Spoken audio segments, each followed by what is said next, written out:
നമുക്ക് ഖുർആൻ ജേർണലിങ് എങ്ങനെ സ്റ്റാർട്ട് ചെയ്യാമെന്ന് നോക്കാം. ഇതൊരു തഫ്സീർ ഡീറ്റെയിൽ ആയിട്ട് ചെയ്യുന്ന ഒരു ജേർണലിംഗ് ഒന്നുമല്ല. സിമ്പിളായിട്ട് ബിഗിനേഴ്സിന് സ്റ്റാർട്ട് ചെയ്യാൻ പറ്റിയ ഒരു ജേർണലിംഗ് ആണ്.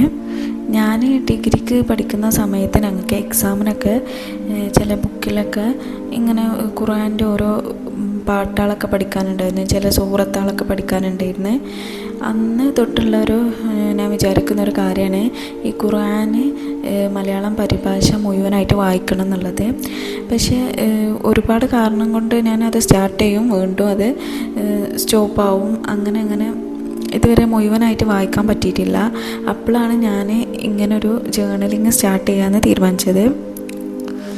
ഫസ്റ്റ് പേജിൽ നമുക്കിതേപോലെ ബിസ്മില്ലാഹിർ റഹ്മാനിർ റഹീം എന്നൊക്കെ കൊടുത്തിട്ട് കുറച്ച് ഡെക്കറേറ്റ് ഒക്കെ ചെയ്യണമെങ്കിൽ വേണമെങ്കിൽ ചെയ്യാം. എനിക്ക് ഡെക്കറേഷൻ കാര്യങ്ങളിൽ വലിയ ഐഡിയ ഇല്ലാത്തതുകൊണ്ട് ഞാൻ സിമ്പിളായിട്ട് എഴുതി പോവുകയാണ് ചെയ്തിട്ടുള്ളത്. രണ്ടാമത്തെ പേജിൽ ഞാൻ 30 കോളം കൊടുത്തിട്ടുണ്ട്. അത് ഓരോന്നിനും ഓരോ ജ്യൂസ് അടയാളപ്പെടുത്താനുള്ളതാണ്.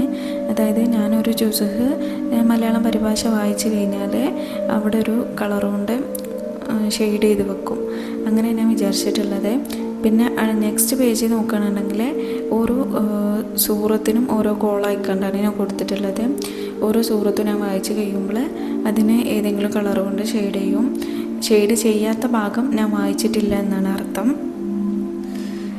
നെക്സ്റ്റ് പോയിൻ്റാണ് ഇമ്പോർട്ടൻ്റ് ആയിട്ടുള്ളത്. അതായത് നമ്മൾ വായിക്കുന്ന സമയത്ത്, നമ്മളിപ്പോൾ ഖുർആൻ്റെ മലയാളം വായിക്കുന്ന സമയത്ത് നമുക്കതിൽ ചില ആയത്തിൻ്റെ അർത്ഥമൊക്കെ വായിക്കുമ്പോൾ ഭയങ്കര ഇൻസ്പയറിങ് ആയിട്ടുള്ള ഒരു കോട്ട് പോലെയൊക്കെ തോന്നും. അപ്പോൾ എനിക്ക് പേഴ്സണലി അങ്ങനെ വായിക്കുമ്പോൾ ഇൻസ്പയറിങ് ആയിട്ട് തോന്നിയിട്ടുള്ള ആയത്തുകളൊക്കെ ഞാൻ മലയാളത്തിൽ അതേപോലെ നോട്ട് ചെയ്ത് വെക്കും. എന്നിട്ട് അതിൻ്റെ ലാസ്റ്റ് ബ്രാക്കറ്റിൽ ഇത് ഏത് സൂറത്താണ് അതിൻ്റെ ആയത്തിൻ്റെ നമ്പറും, സൂറത്തിൻ്റെ നമ്പറും ആയത്തിൻ്റെ നമ്പറും ഇങ്ങനെ ഇട്ട് വെക്കും. അതെനിക്ക് പെട്ടെന്ന് അത് ക്യാച്ച് ചെയ്യാൻ വേണ്ടിയിട്ടാണ്.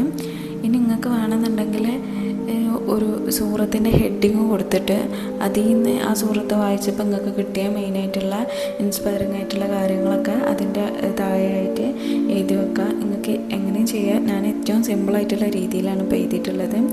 അതായത് ഒരു ഡെക്കറേഷനോ കാര്യങ്ങളോ ഒന്നുമില്ലാതെ ഒറ്റ എഴുത്ത് മാത്രം എഴുതിയിട്ടുള്ളത്. നിങ്ങൾക്കിത് യൂസ്ഫുള്ളായി എന്ന് വിചാരിക്കുന്നു. അപ്പോൾ താങ്ക് യു. Okay, by.